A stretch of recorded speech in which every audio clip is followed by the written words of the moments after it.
From the battlefields to the boardrooms, the spirit of a veteran is unyielding. Risk takers, disciplined executors, team builders. Military service has forged us into professionals with the ability to get it done. But what's next after service? Meet the legends. Fred Smith, founder of FedEx. Jewett Cathy, founder of Chick-fil-A. Ross Perot, founder of Perot Systems. Phil Knight, founder of Nike. And Gordon Logan, founder of Sport Clips. They turned their military discipline into entrepreneurial success. And so can you. Why franchising? It's the ideal pathway for a vetrepreneur. A proven business model, a roadmap to success, and an industry that understands the skills you bring. Franchising means using proven systems, intensive training, and a support system designed to make you successful. 1 out of every 7 franchises is owned by a military veteran. You can join their ranks.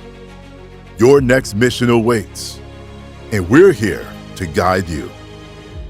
Your legacy is just beginning. Great video. Hi, everyone. My name is Sarah Brown. I am a coach with Vetrepreneur, Navy veteran, and I have owned 2 franchises in the past, a senior care franchise and a fitness brick and mortar retail franchise. But I'm excited to get into the agenda, and I applaud you for carving an hour out of your day to take the first step on a journey of exploring small business ownership through franchising. So it's a great option for veterans because it's a marriage of business ownership without having to start from scratch.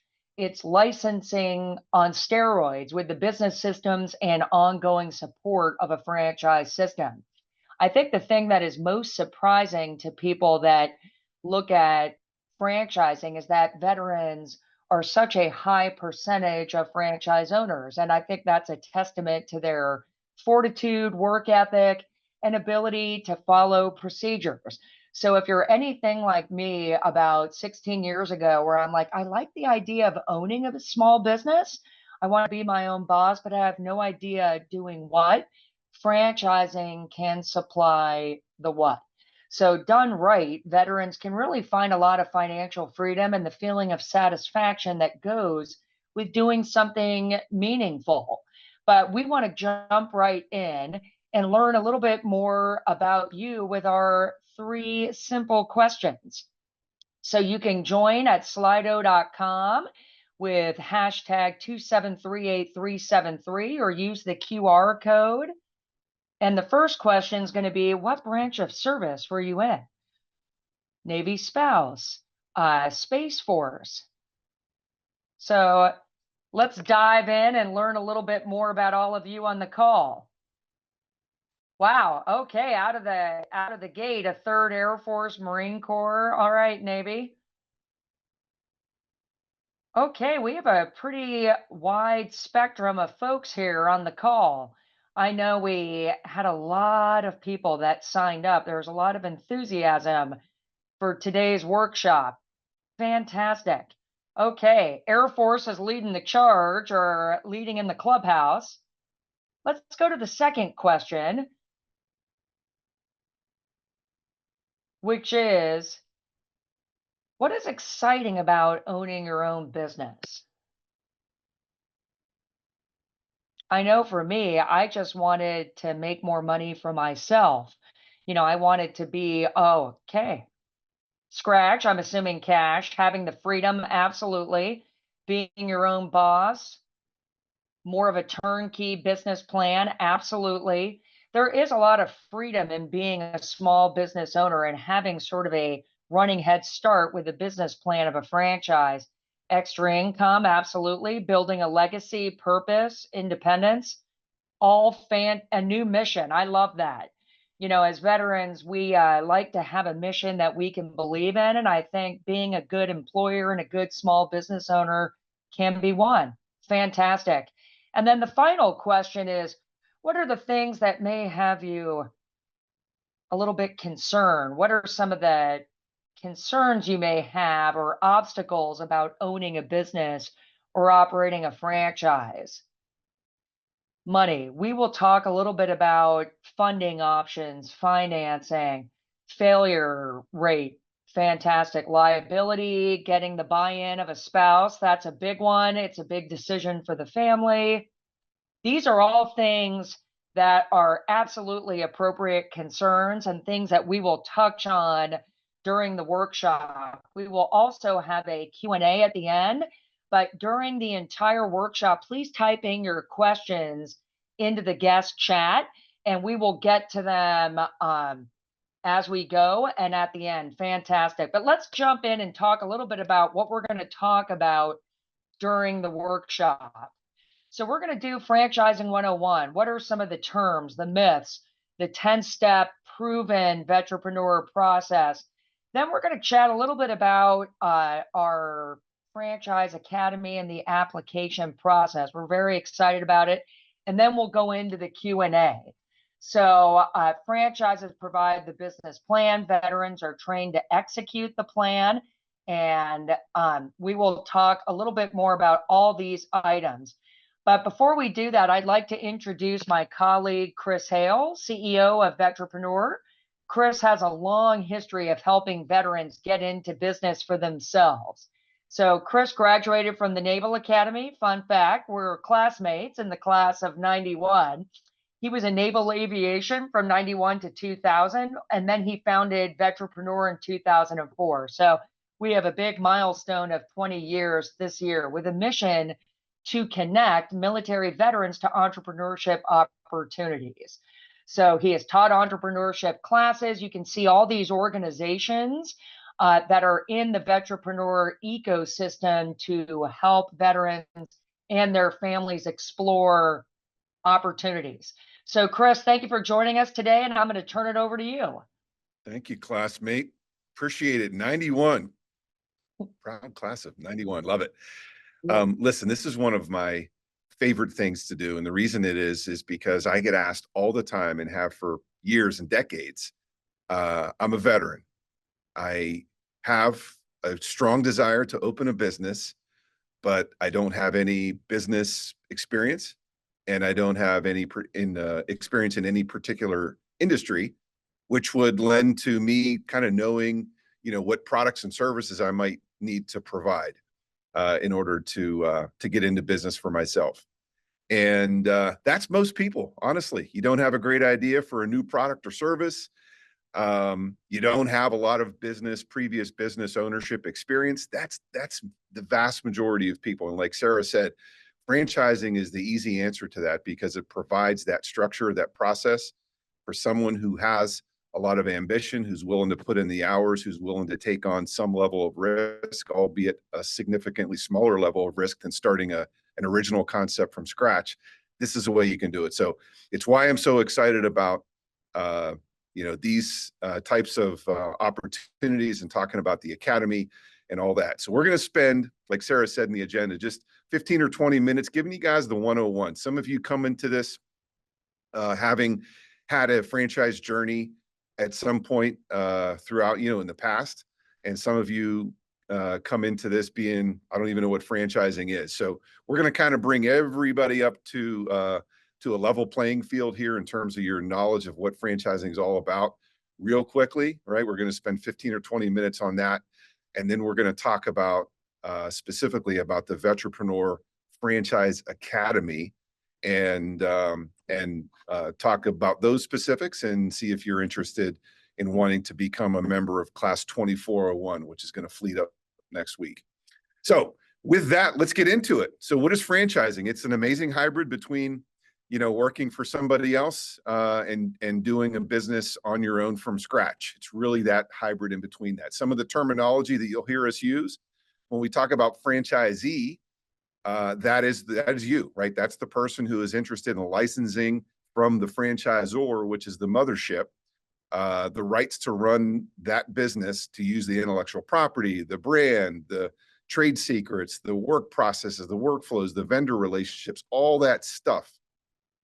To be able to execute and run that business at a local level where you live. So that's you, that's the franchisee. Franchisor, that's the mothership. They kind of think of them as the C-level, right? That's the C-level executive suite and support for the entire system. Some franchises might have, a dozen, franchisees across the country, and some might have hundreds or thousands globally.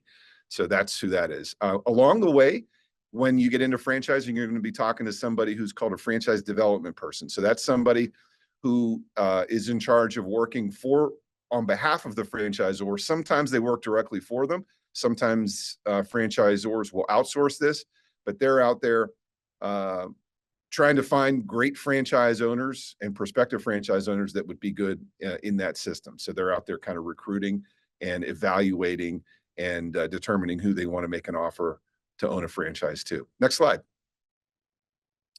Some of the facts around it. Sarah mentioned 1 in 7 franchisees is owned by a military veteran. It's pretty extensive. It's pretty amazing. Veterans are actually twice as likely to own a business in franchising as non-veterans. One of the things I say about that all the time, Sarah mentioned I was in naval aviation. I was self-loading baggage on a P-3 Orion. I was a Navy flight officer. This was our manual, right? This was called the NATOPS manual. And this was how we maintained that aircraft, how we operated that aircraft safely and effectively. And it was written by generations of people before us who knew how to do that, right? And wrote down all the mistakes that they made and the ways that they could do it better. We've all, as veterans, been involved in that kind of a process, right? Whether you were in naval aviation, whether you operated an anti-air battery, ship, submarine, tank, whatever, you had some sort of an operating manual, and you had a skill in being able to execute that model. And franchising is the same way, right? Here's the operating manual for how to operate this business. And you've got a support team around you, fellow franchise owners and franchisor, kind of mom and dad, that are able to help and assist in that effort. So that's what it's all about. So, 1 in 7, not a surprise. The veterans are twice as likely to become franchise owners as non-veterans. And it's a big number. 2,500 veterans will become franchise owners this year alone, and 6 or 7 a day. So the question is that going to be you? And we will hopefully help you understand if it is for you, and if it is, to get you into the right system. Next slide. So again, some of the advantages, I think you're able to learn from somebody else's mistakes, right? If you started an original business from scratch, you're going to make mistakes. Sometimes you're going to hope that those are not fatal mistakes, right? You're going to hope that they're things that you can learn from. They're merely expensive, but not fatal.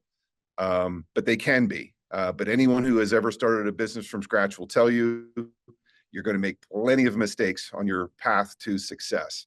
Is it less risky than a new concept? I believe for sure that it is. That's one of the reasons, because somebody else has kind of proven that model and giving you the secrets to how that works. So I think there's tremendous advantages. You also get that support network, right? Other franchise owners that are running the exact same business in other parts of the country. So when you've got an issue, a challenge, an opportunity, don't quite know how to do it, or need some additional perspective or framework on that problem or on that opportunity, you can turn to other people that are running the exact same business in different parts of the country. It's a tremendous support network, and it's one that you really don't have when you start an original concept. And then, of course, you've got mom and dad, right? The franchisor, who has a financial interest in your success. The more successful you are, the more successful they become, and the more that they grow. So lots of advantages and lots of mutual benefit between all the different stakeholders in the franchising system. Next slide. I'm going to turn it over to Judd Knatzer. Judd is going to talk about what you pay for that, because it's not free. Judd is also a Naval Academy graduate, proud class of 1996. He was a Navy P-3 pilot. So he flew me around to where I needed to get to, and has some great business background and business ownership, and also an MBA from the University of Tennessee. So Judd, take it away. Thank you, Chris. I really appreciate it. Happy to be here. We're going to continue real quick with some more definitions, some more terms that you need to be familiar with as you move into the franchise world. So franchise fees. What is a franchise fee? Well, that's a one-time upfront expense, normally somewhere between $30,000 to $60,000 is the normal range. Sounds like a lot, but this fee is going to give you access to a proven successful business plan. So oftentimes it covers things like their processes, their trade secrets. They'll define a territory for you, admin setup. Oftentimes it'll give you training to learn the business. The bullet there that says outsource all that's not your core competency. I had a mentor one time tell me, he says, Judd, play to your strengths and staff your weaknesses. So if you're not a supply chain guru, which I'm not, that's something that the franchisor can help you with, and the franchise fee goes towards that expertise. The final bullet on the slide, a lot of these franchises offer veterans discounts because they know what you bring to the plate. And so that is something that will benefit you as you move into the franchise world. Next slide, please. Royalties and fees. These are also kind of unique to the franchise world. Royalties, as far as a term, that is normally a percentage of the revenues or sales that your company is going to make. And then you'll have some fixed fees too. These are recurring fees, and they're normally paid for the life of the business. Again, sounds expensive, but the fees go towards the franchisor support that you're going to get throughout the life of that business. All that to say, franchise fees, royalties, and fees, these are really the payment that you'll make for the keys to a proven successful business plan. So I'm going to send it back to Sarah. Sarah, as you well know, started the episode with her background. She said she was a franchise owner and Naval Academy grad, but Sarah also has an MBA. She's worked on the franchise development side of this, franchise development side of the house. Just a wealth of knowledge. She won't brag on herself, but every time I have a question, I go to Sarah. Back to you, Sarah. Well, thank you, Judd. Fantastic. So it is true that I have been on every possible role in franchising. So enjoy it quite a bit. And my only regret is that I didn't get into it sooner. But I'm going to chat a little bit about the two different operating models. So in any small business, especially in franchising, you can be an owner operator. That can be any franchise. So that means you are involved in the day-to-day operation. You're an owner and the manager of the business. What is relatively unique to franchising is more of the semi-absentee. That means you keep your day job and you have a business that you are running a minimum of 15 to 20 hours a week. And it's more of a manage the manager model, meaning you have a key employee and the franchisor has to allow that. Now, you kind of want that. And what that basically means is that the manager will go through the franchise training with you. So you both have that wealth of knowledge. It's relatively unique to franchising, and especially in an industry that is new to you, which is very common in franchising. So let's go to the next slide. So one of the things that I think is very appealing to people about franchising, and it was very appealing to me, is there's quite a bit of transparency in the amount of information that legally has to be provided to you as a consumer of a franchise opportunity. So part of the process is getting the franchise disclosure document. So at a certain point in the process, after your franchise coach, meets with you and talks about what might be a good fit, when the franchisor is sharing details about the franchise system, part of that due diligence is providing you with a disclosure document. It is supposed to be written in plain English, but we all know it was written by an attorney. But if you're used to contracts, I think you'll find it's a little bit easier to read than typical legalese. But the nice thing is, if you're looking at a McDonald's or a gym or a senior care franchise, those are pretty different businesses, but they have the same 23 items in the same order. So in theory, you can do an apples to apples comparison. You know, if they've had any litigation, they're required to disclose that. If they have a bankruptcy, there's a couple questions in the chat about success rates. If they have closed units, they are required to disclose that in their disclosure documents. They also put in there in one of the items, item 11, what is the support they're going to provide as the franchisor to you? There is a receipt. It does not obligate you to anything. It just means that they gave it to you. But in franchising, there are several cooling off periods, and you can't even sign a franchise agreement unless you've had at least 14 days to review the franchise document. So a lot of great information, all of the fees, everything is outlined, and your coach will help you take the mystery out of it. So having said that, I'm going to introduce my fellow coach and friend, George DeCou. George has a great background, was a military civilian working for the Air Force for over 31 years, retired as a GS-15. And upon retirement, he was selected to operate a Chick-fil-A location in Amarillo, Texas. And let me tell you, the selection process is very picky. 0.2 are selected, and George was one. He ran that for about 9 years and then came over to Vetrepreneur. So George, take it away. Thanks, Sarah. Appreciate it. Always good to get a profile picture before I join Chick-fil-A on the screen there. So here to talk about myths and try to help frame some of this for you. You know, first and foremost, it's all restaurants. Well, it's not true. Absolutely not true. And while food may be the most ubiquitous franchise, there are dozens and dozens more affordable and less complex businesses with fewer employees and fewer challenges along the way. He says, you know, not myth 2 and 3, you know, I need business experience. I need experience in the industry.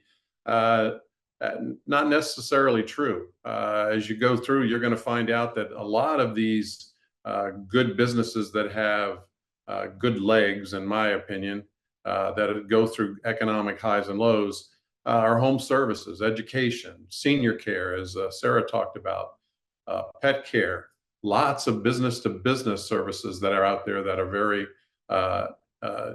inexpensive and easier to run. But you know, it's a matter of what do you need? Well, that business experience or industry experience, what happens is you get a blueprint from the franchisor, and that's what makes franchising so attractive.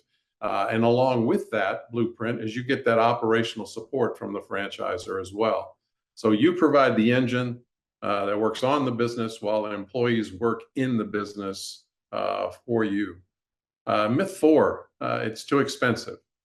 Now, obviously, I mean, more cash you have, the more options will open up as you look through the options that we will explore for you to try to take the mystery out of this. But we have franchises that begin around the $50,000 to $100,000 investment range point that may fit your exact situation and lifestyle. And that's what our job is to try to get you there and to help you better understand if it's going to fit. So last and not least, obviously, myth 5, it's too risky. Well, there's risk you make in every choice in your life, personally, professionally. You know, if you think about it, if you're working in a corporate job today, you can have a series of layoffs. Medical center here, not too far from where I live, just released 1,000 jobs. That happened in the past week. So all that can happen, you know, just based on economy. But franchising reduces the risk of building your own franchise from scratch, and our program that we offer provides education through every step in the process in choosing a franchise, so you can make better informed decisions about what you want to do. All right, as we move to next slide, please. It is my distinct pleasure to introduce Doug Herster. Doug is a graduate of the prestigious Wharton School of Business, served as a Navy pilot, actually chasing submarines. And he's also been a business leader in the Pittsburgh area for a large retailer and wholesaler. One thing I love about Doug is he puts his money where his mouth is. He gets involved in veteran programs and is a community advocate in the greater Pittsburgh area, and is also a realtor. So Doug, turn it over to you, my friend. Thank you, George. Appreciate that. So we'll get to talk about funding, which, as we saw from Sarah's slide, is typically one of the biggest hurdles or fears or concerns that people have getting into franchising. It's not a small investment. A home-based business can be $100,000 to $200,000. That'll be typically the most expensive investment most people make, maybe aside from a house. And that's for a home-based business. Some of the brick and mortar businesses can be 2 times that to 10 times that. There's almost no limit. So just like trying to find a home, it's kind of like, well, I don't know how much of a franchise I can afford. And, typically for a home, you would go out, try to get a pre-approval, understand more of the finances behind that. And that's what we help you do. And actually, a lot of the franchises have minimum liquid capital and minimum net worth requirements to make sure that financially the franchisee coming into the process is going to be financially sound and able to run the business, have enough working capital, not run out of cash, which would kill a business. So for the process that we'll take you through, we do have minimums. Minimum credit score of 680 is needed. Obviously, higher than that is better, goes up to 850 on the scale. Below 680, a lot of lenders won't lend, which is why that becomes a bit of a burden. For liquid capital, 20K is the minimum, and that gets you a few options. If you have 50K or more, obviously that'll open up more options that you'd have available. And for a definition of what liquid capital is, it's essentially what you could turn into cash in a couple business days. So equity in a home would not count towards that. Or if you own land, that takes a lot longer to turn into cash. Net worth, the minimum for the program is 50K, which gets you a few options. 100K or more similarly gets you a lot more options. And briefly, net worth is basically your assets minus your liabilities. Everything you own minus everything you owe other people. Could be credit card debt, could be other loans. So equity in a home would count towards that. Retirement savings will count towards that. And we'll help you figure those numbers out. And that's something that through the discovery process with your coach, we'll go through that so that we know the options that we put in front of you are going to be things that you could act on and take advantage of. So once you figure that out, what are the funding options that are available? By far, the most common option is the SBA loan. This is like going to your lender to get a mortgage. It's the Small Business Administration, and that's the guarantor of the loan. They are not the lender. Not all lenders do SBA loans, but we've got folks that we can connect you with if that's the route that you want to go. Also, another common method is to use the equity you would have in your house in order to pay for the franchise. And that's a HELOC, a home equity line of credit, which a lot of folks use.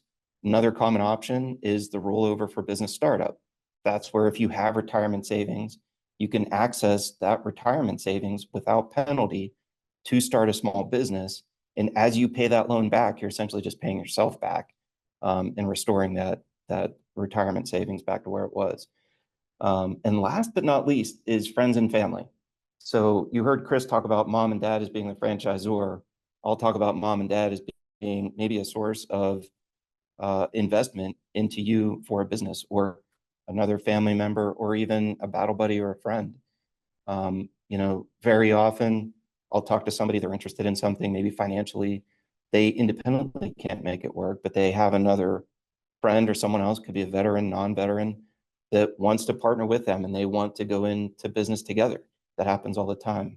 We encourage them, if you have someone you want to explore options with, whether veteran or not, have them join in. And I just had somebody a couple weeks ago who had an aunt that was going to leave her nephew a large sum of money. She knew he was interested in starting a business, so she gave it to him early and got to see him work towards his dream of business ownership. That's the high level of the answers to the funding questions, and I think I throw it back to Chris. Cool, thank you. By the way, guys, Doug was valedictorian of his high school class. You don't get into Wharton unless you're something close to that. He loves when we talk about that too. All right, we're going to shift gears a little bit. So that's 15 minutes. Now you know all about franchising. But we wanted to bring everybody up to speed to kind of a very basic level of understanding at a high level. So Franchise Academy. We have created this program. It is a 10-week, 10-step program. It includes group sessions. It includes individual sessions. And it's highly structured. So again, we're all veterans here, right? We're military spouses. We've gone through some sort of a school, some sort of a program, that, and oftentimes, many times throughout our career, even if that's only a 4 or a 6-year stint in the military. And so we're all familiar with this. The goal of the Academy is 2 things. Sometimes people say, well, listen, I'm not sure if I want to open a franchise or not. I want to get to the point where I can make that decision. That is one of the goals of the Academy, right? In fact, that's the primary goal, is to say, is franchising right for you? And for us to answer that question for you going through this. And then if so, there will be some graduates of the Academy that go on to become franchise owners. But our goal is to really inform your decision. We sometimes we talk about what we call the franchise buffet. The franchise buffet is when you go online and you Google franchising and you get hit with a lot of information from a lot of different sources. You don't know what to trust. It's not in the right order. You don't know how to consume it. You're not getting the appropriate information at the right time, and you leave with indigestion. That's what happens, right? At a normal buffet. At a franchise buffet, the same thing happens, and you end up typically not making a decision because you feel like you haven't gotten to a point where you can make an informed decision. And so that's what the Academy is all about. It's getting you through that to the end, and so that you don't have any regrets, right? When you're in the 4th quarter of your career and you look back on what you've done in your career, you're not looking back saying, man, I wish I would have opened up a franchise, because at the end of this, you're either going to open a franchise or you're not. And if you don't, you're going to realize very clearly that it wasn't for you. And so that's success. So we're very excited about talking about the Academy. We've got a class starting, like I said, fleeting up next week, where we're talking about here. Okay, next slide. By the way, the Academy does not cost anything. I think I mentioned that earlier, but it is free. Some of the key elements, there are 5 group coaching sessions. So these are designed, I think there's one of those that's going to be an evening session they're each about an hour. There are a number of those that are going to be as well over the lunch hour on Thursdays. And the entire class will come together. We're going to take a minimum of 10 and a maximum of about 20 to 25 for the class that's fleeting up next week, class 2401. And so if you're competitive to be able to get into that class, this is what you'll be joining. We're going to also have 7 individual coaching sessions. So you will be assigned a coach, more than likely one of the folks that you've been introduced to here, that will be your coach. You'll have 7 scheduled but 7 individual sessions with them. And then on top of that, you will have access to them 24/7. So typically there's a lot of back and forth that goes on there. So the group sessions are really meant for key milestones, which we'll talk about, to introduce that, to enable the class to come together, talk as a group, provide perspective, provide some high level leadership and some high level passing of information. And then the individual sessions are really tailored around you. Your coach is going to know you through and through, and be able to tailor your journey path towards franchising in a way that's well suited for you as an individual. Along the way, lots of support from fellow students in the class. Franchise matching is certainly a part of it. And throughout the process, you will be introduced to a lot of our partners that are CPAs and accounting experts, bookkeeping experts, tax planners, attorneys that can help with review of franchise disclosure documents and franchise agreements. So all of that. Partners will charge fees, even loan specialists, if you go through and you become You get a loan for starting a franchise. Obviously, there will be fees associated with some of these partners that we make introductions to, but they're best in class, and for most of them, we've negotiated lower rates, because of your veteran status and your status with Vetrepreneur. Okay, next slide. Yeah, this is the calendar. We fleet up. So this is the information session talking about it. We're going to have a Q&A here towards the end where we'll answer any questions you may have about the Academy. Our kickoff will be next Thursday evening from 8 to 9. So that's when we'll talk about, introduce the class that we've assembled, introductions, and we're looking for a really good, diverse class of folks that we can bring on. Following that, you'll have an individual discovery call with your coach. Following that, the coach, based on a lot of information that you will give them in that discovery call, will come up with some franchise options for you. Typically, there's going to be between 6 and 12 that are going to come through that first pass. You will then narrow that down to probably 1 or 2, at most 3, and then you'll have some franchisor calls. We'll come together as a group again on September 19th and talk about those franchisor calls. All the while, you'll have the individual feedback with your coach. What do you like about that franchise? What are you concerned about? How's the territory look? What do the unit economics look like? How much money can you make? All those sorts of things. We'll come back together as a group on September 26th, and we'll talk about financing. So we'll go really in depth. We've got a great speaker, Michael Reeder, one of our partners, a CPA, talk about tax plannings, the entity that you're going to form, and the different ways that you can finance the business. Following that, you'll have the individual session with your coach, where you will have an opportunity to sit down and custom tailor what financing plan might be best. So there's a lot of things to consider, right? Your own personal financial situation, tax consequences, all that stuff. We'll come together as a group again on October 3rd, and we'll talk about the FDD, that franchise disclosure document that Sarah spoke of, and validation. Validation is far and away my favorite part. That's when you get to talk with other franchise owners that are operating that system, and you get to ask them, how much money do you make? What do you like about it? What are some of the challenges? How does the franchisor provide support and help you overcome those challenges? All of this is meant to enable you to do proper due diligence and determine if you feel like that this franchise is well suited for you. The other side of that is that the franchisor is making that same determination. They're looking for folks that are going to come in and be good fits for that organization.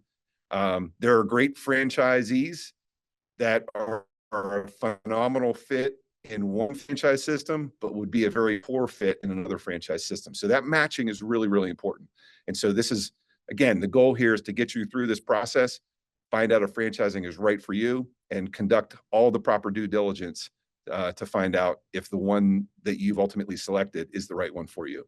Following that, we'll come together again October 17th for talk about Discovery Day. So Discovery Day is really the final step after you've done FDD and validation and unit economics and all that stuff. You'll come together. You'll be invited to Discovery Day. So that's with the franchisor. Usually that's in person. Sometimes it's virtual.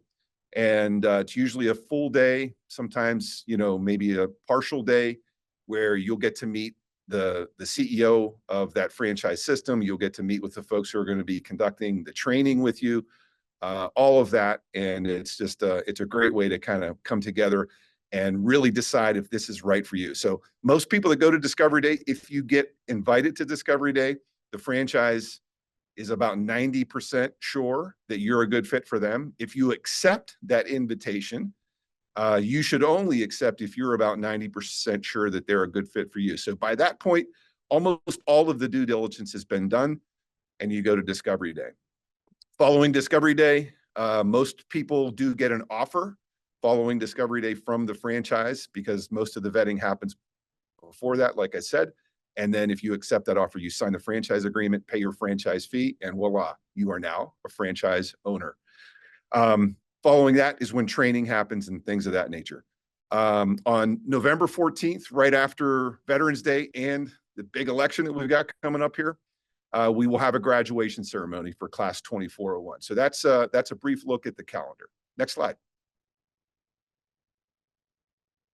So yeah, like we talked about, a real support system. This is our faculty, right? You've met a number of the coaches. We've also got a great support team behind the scenes that are operating our Franchise Academy portal. We've got folks that, and again, outside folks that are going to assist with loan origination, tax planning, legal experts, the whole 9 yards. So it's a great team and a great faculty that we've got here at the Academy. Next slide. Franchise selection, it's a big, important step, right? It's a combination of science and the experience that your coaches bring. And, this is one that, a lot of people come to us and they originally say, well, a friend of mine opened up this franchise. I think I would be good for that. Or I like this certain product or service. I want to open up that franchise because I'm a big fan. I'm a customer of that system. Those are not good reasons to open a franchise and to make your franchise selection. So we base it. There's a lot of science behind it. There's a lot of experience behind it. So really it's on 6 factors. What is your why?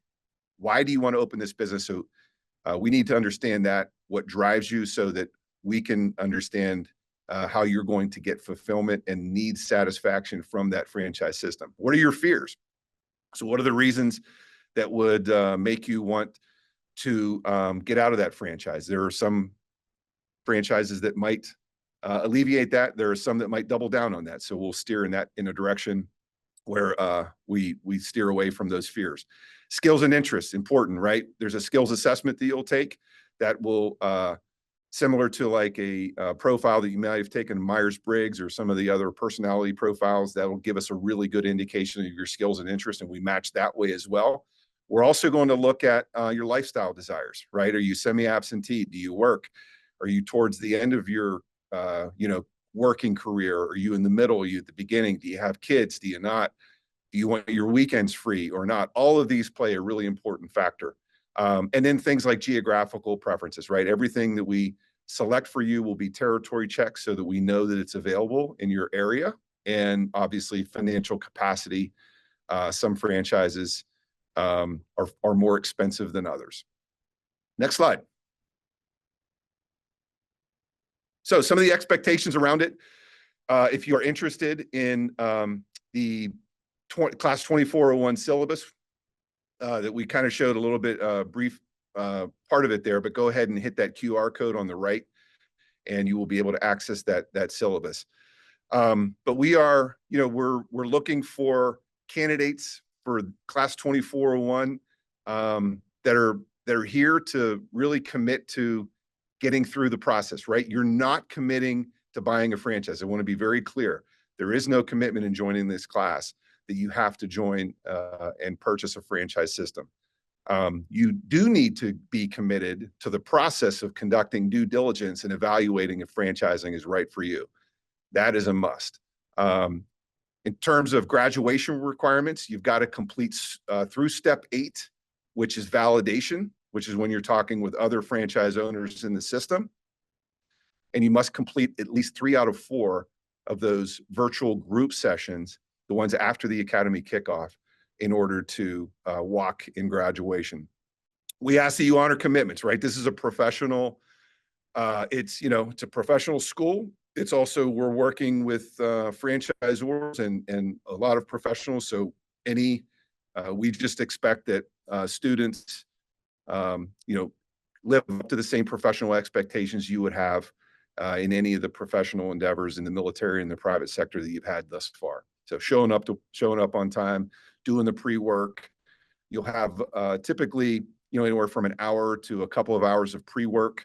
Usually that's phone calls to different folks in the system. It might be a self-assessment. It might be reading some materials about a franchise that we're recommending for you. So there's some pre-work. A lot of people ask if their spouse should be involved, and the answer is resoundingly yes. We absolutely want your spouse to be involved in the process. If you're married, or your significant other, if you're not. And the reason for that is they're going to be involved in it. Whether they're directly involved or not, they're going to be impacted by the fact that you have chosen a franchise. So it's very important. for them to run through that with you. And then we ask for just trust and transparency, right? So we both need to be fully transparent with each other throughout this process. We'll provide that commitment to you, and we ask the same back. Okay, next slide. Application process. The deadline for this class 2401 and the next class is currently slated to start in November. So again, this one is kicking off next Thursday, August 29th. So the next one will be about 2.5 months down the road. So anyway, if you're interested in this class, we'd very much like for you to apply. You can go ahead and go to vetrepreneur.com/apply. The deadline for submitting applications for 2401 is going to be midnight on Monday, midnight East Coast time. We'll take all the applications and we will give offers of admission. Will be delivered by 5 p.m. That following Tuesday, and then the kickoff for 2401 is going to be next Thursday. So that's the timeline. Next slide. I think now we are on to questions. Sarah, back to you. Fantastic. And we have a lot of excellent questions. So fantastic. The first one, I think I'm going to answer, so I'll assign it to myself. I already have a EIN and a business ready to be launched. Can I franchise it? That is not what we do, but we do have a guide. If someone has an existing business and they want to make it a franchise, we can provide some information to explore that, but that is not what we do. There's a follow-up question from someone saying, hey, I want to get into a business, in a very specific business. Would going through the academy and the Vetrepreneur program help me? Maybe. If you're looking at something on your own and you want to look and explore a franchise with us, our process will help you whether you're looking at one franchise on your own or a business and with us. Most people end up going towards something that maybe we have shown them, but every once in a while it does happen that they go with the one thing they were looking at on their own. There's another question, and I think, Doug, I'm going to give this to you. I read in the subject line or the bullet points that there's no cost to me as the veteran. How do you make money and stay afloat if no one pays? That's a great question. So actually the way we work is if you do end up buying a franchise, and like Chris said, there's no commitment for you to have to buy a franchise. But if you do end up buying a franchise, the franchisor pays us a referral fee. So we're almost like a talent scout or headhunter for the franchisors for veteran talent. And just seeing the veteran discounts that they offer says that they're looking for veterans to run these businesses. Okay, fantastic. And, you don't pay more working with a coach. The fees are the fees. So I want to be very clear on that. Chris, I'm going to give this one to you. Of the 2,500 veterans who become franchises every year, how many of them are successful? Good question. We don't have, I think, widespread statistics on that, but the great news is that the answer for that particular system is contained in the franchise disclosure document. So I believe it's item 20 in the FDD will show you how many franchises in that system opened over the last 3 years and how many closed over the last 3 years. And it will even go into some level of detail as to why they closed. Was it the franchisee that closed the doors, or what the franchisor that shut that particular outlet down? So not a lot of general information on that that's really reliable, but when you get into each system in particular, it will definitely show you the success rates in that FDD. Got it. Yeah, fantastic answer. So I'm going to throw this out, Judd, maybe to you. What if I don't have a lot of liquid capital right now? What should I do? Well, we do have some resources that can help you as far as getting to the point where you would be capable of purchasing a franchise. And there's also other avenues to turn up that cash. We talked a little bit about funding sources. If you don't have the funds, maybe a family member might, small business loan. There's other avenues to fund the franchise. But sometimes you're not in a financial position to start or buy your own business. And in that situation, we can provide resources that you can use to get to that point in your life. And then we could help you at that point move into a franchise and start your own business. I hope that answers the question. No, thanks, Judd. And someone else asked, what if my credit is under 680? Well, we do have a credit repair concierge partner as well, that we could connect you with. Okay. Sarah, if I could add one thing on Okay. that, baby boomers are the largest generation, right? These are people who are between 60 and 80. They're also the wealthiest generation of human beings ever to walk the face of the earth.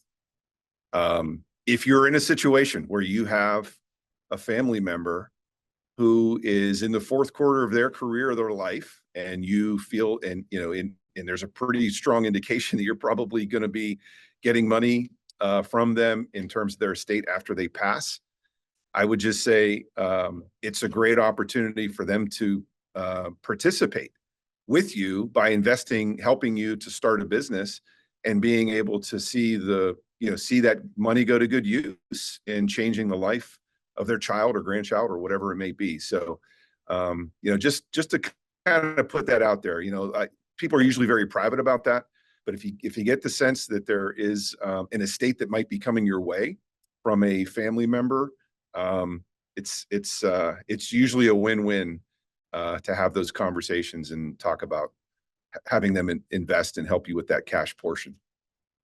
And creating a legacy is a goal for a lot of people in franchising, to involve adult children. So no question about that. George, I'm going to give this to you. How long does it typically take to go through the process? You're muted, I believe. You're saying something brilliant, I'm quite sure. It was, but you just missed it. Seriously, I think the program that's built is built on 12 weeks based on how it's formatted. You can move through it as fast as 10 weeks if everything falls into place nicely. But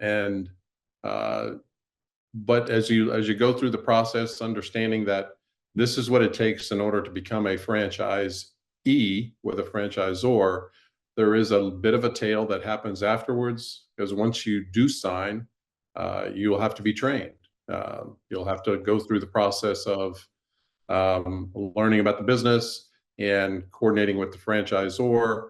If there's leases that have to be worked on, depending on whether it's a brick and mortar or home-based, there's some iterations there. So pretty much 4 months, I think, is a good rule of thumb. And then you got to give yourself 60 to 90 days beyond that before you open doors, depending on the business. Fantastic. Chris, I'm going to give this to you because this is an academy specific question. If I'm enrolled in a full-time academic course and then I am selected for the Franchise Academy, but I have to press pause for some reason, does that mean I can't continue on with Vetrepreneur?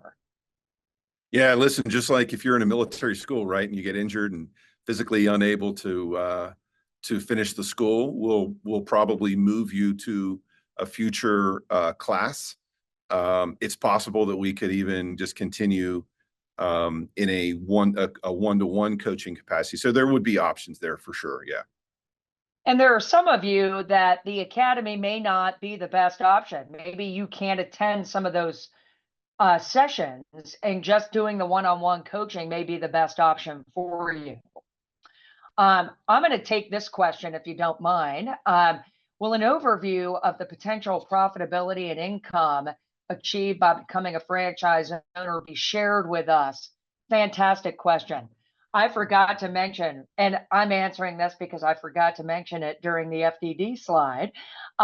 But the only optional element in the entire franchise disclosure document is the item 19, which is an earnings representation. And so because franchising is regulated by the Federal Trade Commission, the franchisor and us as coaches that are involved in that mutual discovery process can only discuss financial or performance information that is disclosed in the item 19. And so most franchisors will make a item 19 claim, but it may be gross revenue or gross profit. And you want to know net income and net profit. That's a great question. You're going to get kind of a good gauge of that, but that will probably come from franchise owners. So if it is not disclosed in the item 19, the franchisor cannot discuss it. But franchise owners are under no restrictions, and they can and will share everything. So, how long did it take them to be cash flow positive? Did they pay themselves? All those things that you want to know, you'll have a good sense of unit economics pretty early on in the process, but some of the details may not be answered till further along in the process by franchise owners. So that's a great question. Someone asked, are there a lot of franchises on military bases? You bet. On a lot of military bases, mostly food, but you will get some franchises and automotive on military bases. Okay. All right. And okay. So a lot of the questions are around funding. How does the SBA process work? Doug, I'm going to ask you to talk in a little bit more detail about how does the rollover program work? Because someone asked about, can you access 401k funds, and how does the SBA loan, does it have to be for a specific franchise? And the Cliff Note version is yes. But could you speak to those two things? Yeah, absolutely. So one of the differences between the SBA loan for a business and like a mortgage for a house, the SBA loan is very much dependent on the business that you're going to fund. So a well-established business that maybe that lender has experience with, knows it's successful, is going to have a much lower risk to the lender and pay out quicker. And we would connect you with lenders that work in the small business franchise space with SBA loans in order to give you all the details on the different types of loans that are available, maybe some veteran discounts on some of the fees or things that they would present. And they're the experts on that, so I'm not going to pretend to be able to give you all the answers on that, which is why we love working with them. For the rollover for business startup, Sarah is actually the expert in that, because I believe you may have used that That's program. how I funded my first. Yeah.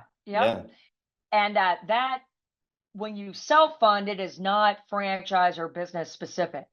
So those funds are available and can be used for any business, unlike an SBA loan. So I liked it because I didn't have any debt service, and it was available to me, and I didn't have to go through the SBA loan process. But what is comfortable for me may not be comfortable for you. And so we just want you to be an educated consumer on, all of your options. I'm going to answer the next question because I think this is kind of timely. Someone said they're working on starting a business and they're interested in drone photography or a real estate business. There is a franchise that does that. And one of our recent Vetrepreneurs did a franchise that does 3D real estate tours and drone delivered photography. So if you can name it, crime scene cleanup, laundromats, you name it. Someone else asked if there is a franchise that does car rentals. Yes, we don't really have a lot of that in our inventory, but absolutely. Most things you can think of, there is a franchise that does that. Okay. And I believe there's quite a few questions around the schedule, but I believe we answered that, Chris, in the schedule slide. But I'm going to give you this last question, Chris, because I know you love this one. Do we just provide a list of companies that we work with or franchises up front? No, we do not. That's called the buffet, and you can certainly Google that and find all kind of all kind of stuff, right? We do have we do work regularly with about 600 different franchises. We break that down into 15 different industries. So George talked about, it's more than just restaurants, and that's right. So there's, food being one of those categories. There's 14 other categories, from home services to B2B businesses, health and beauty, exercise, everything in between. So we work, we're about 40, deep or so in those 15 different industries. So, that's important to have depth, because not all territory is going to be open. We call it white space, right? When we do a territory check in your area, that may already be occupied. So it's important to have a lot of backup, and obviously different prices, different things that they're looking for. So that matching process is really important. Again, it's science and it's a lot of experience. And we find that when people go to the buffet and just, hey, from a list, that is not custom suited to you, right? Someone else's, people oftentimes reference Entrepreneur Magazine. I read Entrepreneur Magazine, right? But Entrepreneur Magazine will provide lists. Well, listen, that list has to be tailored to you. We're not here picking a mutual fund that somebody else is going to manage the performance of, right? You have to be well suited to that franchise, because you're the person that's going to be managing the performance of that investment. And so, you're not a carbon copy of the person that's running a successful franchise next to you. So it's very important for that to be a custom selection. So we do have a list, but we operate off of that list and custom fit those for you. If you come to us with things that you're interested in, we'll certainly put that under consideration, and we will give you an honest assessment of whether we think you're well suited for that or not, but we'll give you other things to look at as well.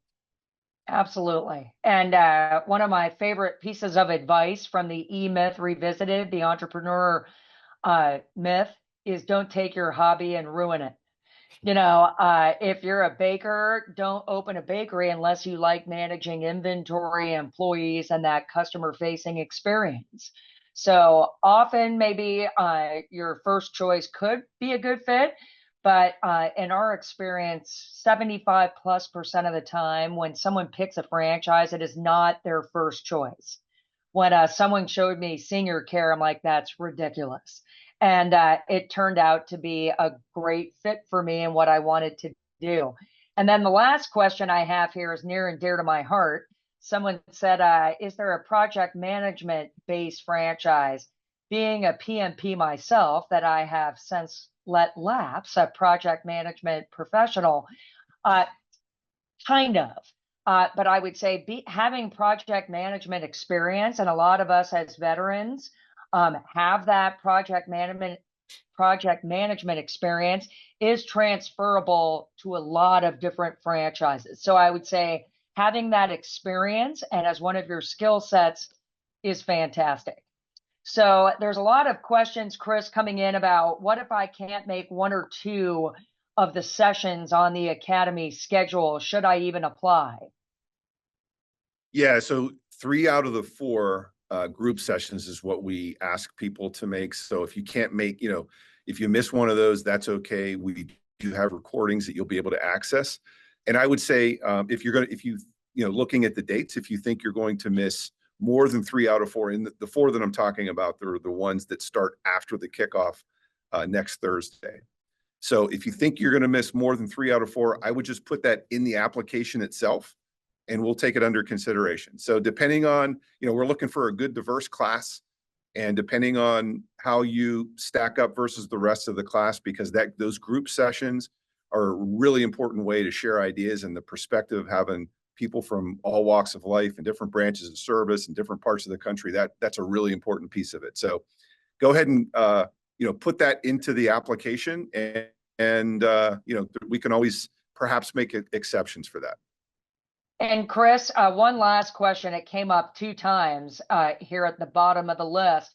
What if someone is looking at international franchises, Yeah, like there's in Canada or Europe? sure. Sure, absolutely. Yeah, if you want to open a business in those areas, for sure, that's part of the deal. We can work with you there, and that's part of what we can provide for you in the academy. Indeed. And if you cannot make those sessions, please go ahead. If you're interested, use the QR code. You can still go through the Vetrepreneur 10-step process with individual coaching outside of the academy. So absolutely do that. I think we have touched upon most of the questions here. And so thank you for taking the first step in your entrepreneurial journey and joining us for an hour here today. Very informative, great questions. And we're excited for you to take the next step and hopefully to have a majority of you maybe join the next Academy 2401 group. From the battlefields to the boardrooms, the spirit of a veteran is unyielding. Risk takers, disciplined executors, team builders. Military service has forged us into professionals with the ability to get it done. But what's next after service?